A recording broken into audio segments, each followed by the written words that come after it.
Pattern Mutator is the latest player Reason Studios have added to the rack, and I think this one's the best yet. In addition to mutating your patterns, which is kind of self-explanatory, there are a bunch of other features that I think make it equally useful. Some of the things I thought were its biggest flaws, after experimenting with for a second, found out that there is a workaround that gives us a promising insight into where Reason Studios are thinking about going with these players in the future, and I'm excited about the direction they're taking. Please jump in and have a look at Pattern Mutator, which is Reason Studios' newest player. There are three main sections to Pattern Mutator: the transport controls, the pattern, and the mutation. Let's start by recording a quick pattern. I'm going to hit record, then run.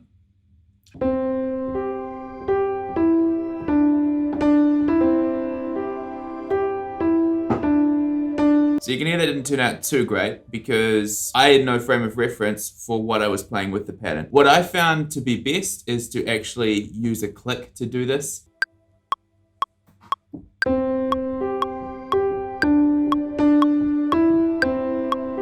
Now we have something that's in time. This raises one of the problems that I have with Pattern Mutator. I would like to be able to record a pattern and have it start from the moment I hit a key. But as far as I'm aware, there is no way to be able to have the pattern recording from the start, like the moment you hit the key, which means I don't really know where beat 1 is on this loop that I just recorded. There is a workaround, but I feel like having that feature would have helped a little bit. Let's talk about the workaround. If I hit run, I can hear that my downbeat, my beat 1 is falling here. So what I can actually do is grab this, take record off first. I can grab this and actually rotate that around to the start of the pattern. And now beat 1 is going to be at the top of my pattern. Let's talk about the transpose feature of this player and the sequencer and key settings. If it's on sequencer, it only plays back the pattern if I play the sequencer. The main sequencer in Ableton. If I have it on sequencer and key, it only plays back if the main sequencer is playing and I hold down a key.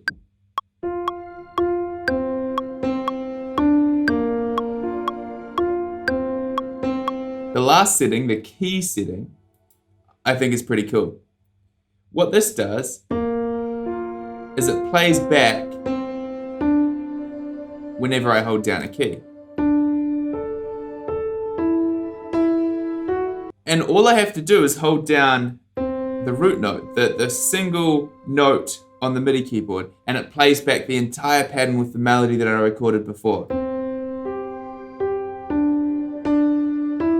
Now, if we have this transpose button selected, it will actually change the pitch of the pattern on playback to reflect the root note that I'm playing.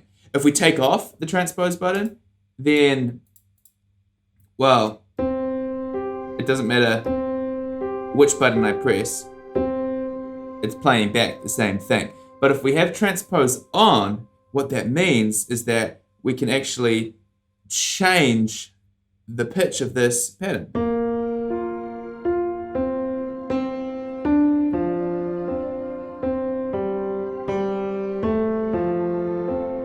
Obviously, this is only going to sound good depending on whether you've recorded the right notes that can be transposed directly down to different root notes, but the concept is pretty awesome. You can even change notes mid-pattern and it's not going to reset.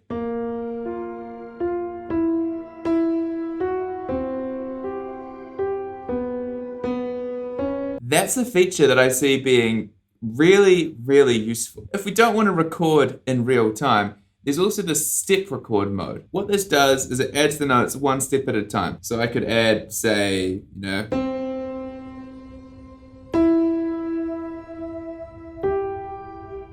if I want a gap, I just hit rest. It creates a gap. Another rest. And then if you hold down tie while playing a note and play the note again, it does it twice.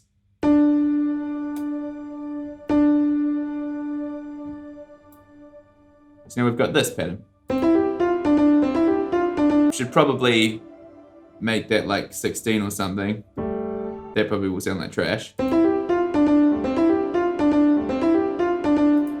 Thankfully, there is a delete switch. Let's try something a bit more sensible.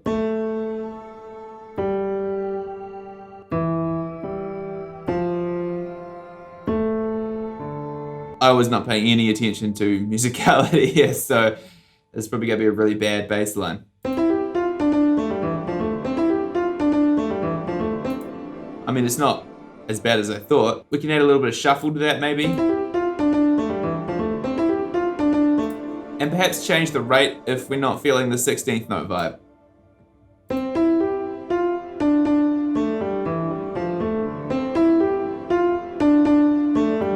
Gate length.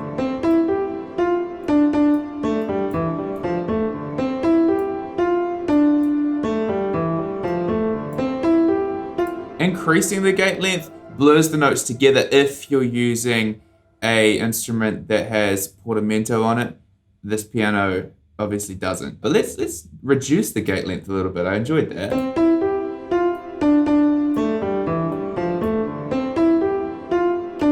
Here's where the fun comes in. We've got all of these knobs here that adjust the parameters of the mutation. Octave pitch, if it's in this red orangey zone, it keeps it, I think, altering it by a fifth or an octave, so it's still pretty much the notes you played.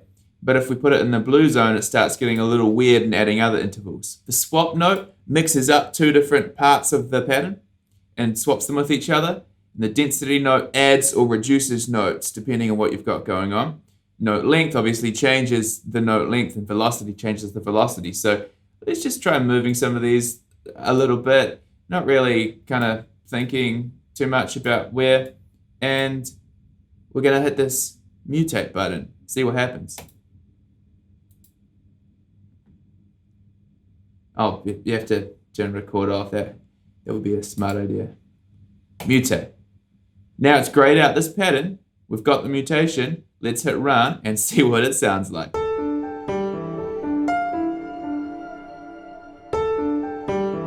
Okay. I don't love it, so I'm gonna hit mutate again.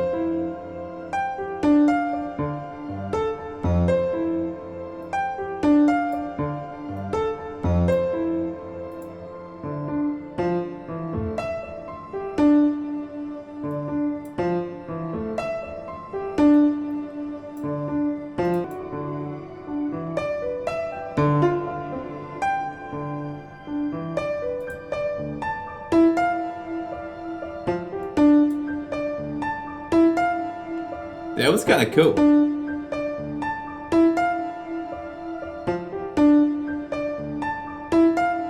It's a vibe, I'm feeling that. I am feeling beat one is this one though.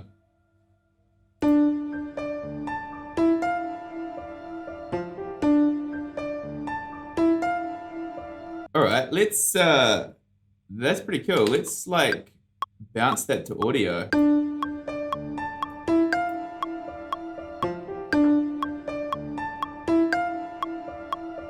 Let's just add some drums. The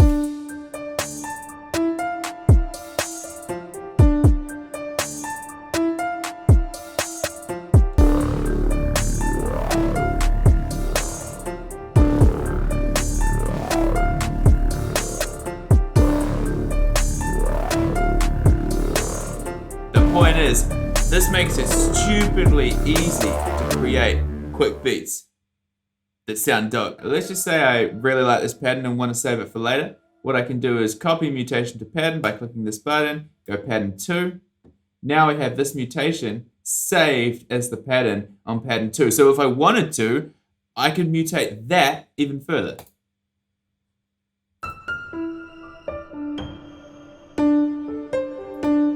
We'll switch back to the pattern, or just go back to pattern 1.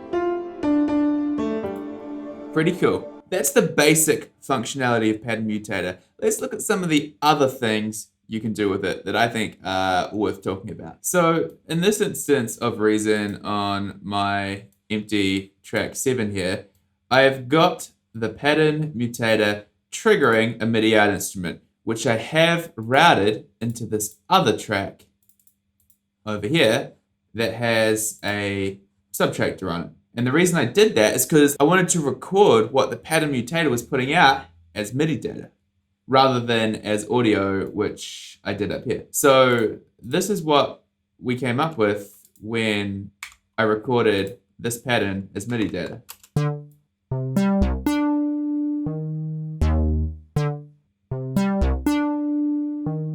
This is cool because you can get some other variations as well. So in order to record those variations, you simply hit record and hit record.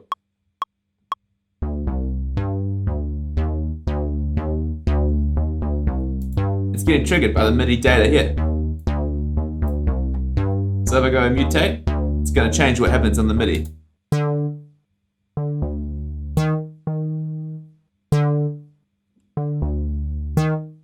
That's a vibe too. Gosh, we might need to like put some drums behind that one. This is like producing instant vibes, literally at the click of a button. This is hands down the best player I think Reason Studios have ever created. This thing is awesome. The benefit of recording it to MIDI in my sequencer is now I can jump in to the piano roll and alter it if I don't like any of the hits or want to change the melody a little bit.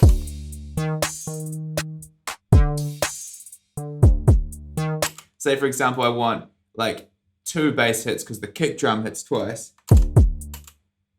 That's super easy to do.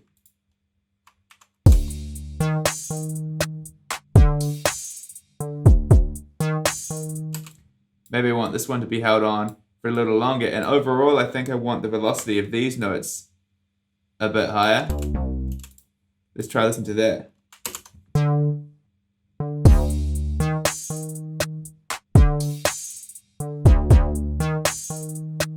Like, this makes writing dope music so easy. One of the cool things you can do with players in the Reason rack is stack them. And this works with Pattern Mutator as well. Here we've got it stacked on top of the scales and chords.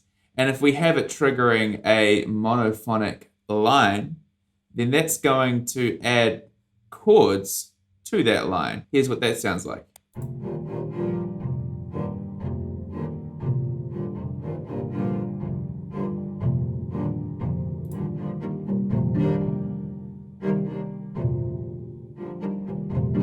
So these are all patterns that I recorded earlier and saved in this pattern bank.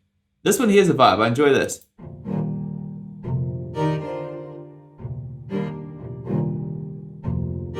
So we could take that and record the MIDI data into our sequencer, make any changes we want to, or bounce it straight to audio. That is so much easier than manually programming a string part. And if we don't like it, we just hit mutate. So this is a good example. I like pretty much that whole loop, except this one piece here. And unfortunately, Pattern Mutator doesn't give us the option to delete that one piece here, but I can easily bounce it to the track in Ableton and cut it there. Or we can make use of the fourth thing you can do with Pattern Mutator. When I first started using this player, one of the key things that annoyed me was that I had no way of adjusting the loops that I created, other than bouncing it into Ableton, of course. However, turns out you can stack the polystep sequencer player with the Pattern Mutator, and that becomes the way that you adjust the patterns that you create in the Pattern Mutator. So let's have a look at how you do that. I've got a pattern running here. To record the pattern from the Pattern Mutator so we can adjust it, what we're going to do is hit record on the polystep sequencer. Then we're going to hit play in our main sequencer.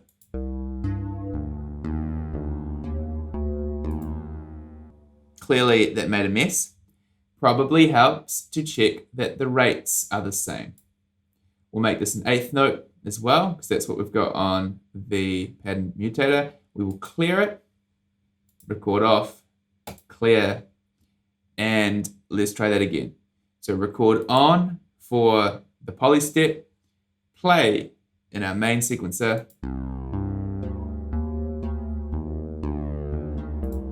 Now we've got the pattern recorded in the poly step. This is great because now we can change it slightly. We can remove notes, add ones if we want to, and it's still all just sitting here in the Reason rack. We haven't had to record the MIDI into Ableton yet. This is what I wanted out of the pattern mutator, and I was kind of disappointed that it wasn't there. However, when I found out you can stack it onto the poly step sequencer, I was like, this is fantastic.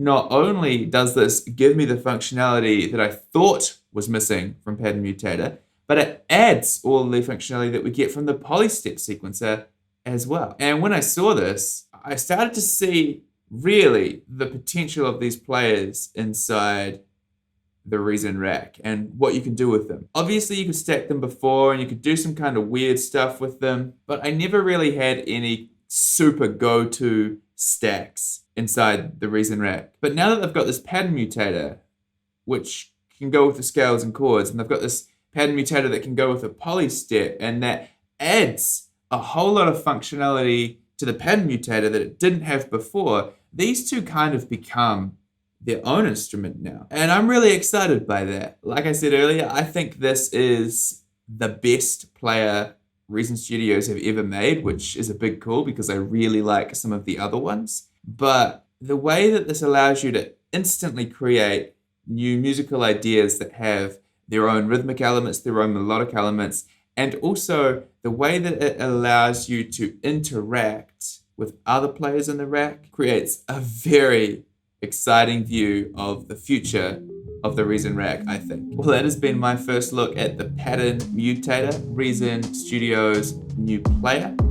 I think it's great. If you enjoyed this video, please consider giving it a like and subscribing to the channel. It really help us grow. And let me know what your thoughts on this new player from Reason Studios are in the comments. Do you like it? Do you like where they're going? Did you see this coming? I did not see this coming. I'm gonna try and mess with this, see what other cool things I can do with it. Let me know if you've got any questions in the comments. I'll catch you guys later.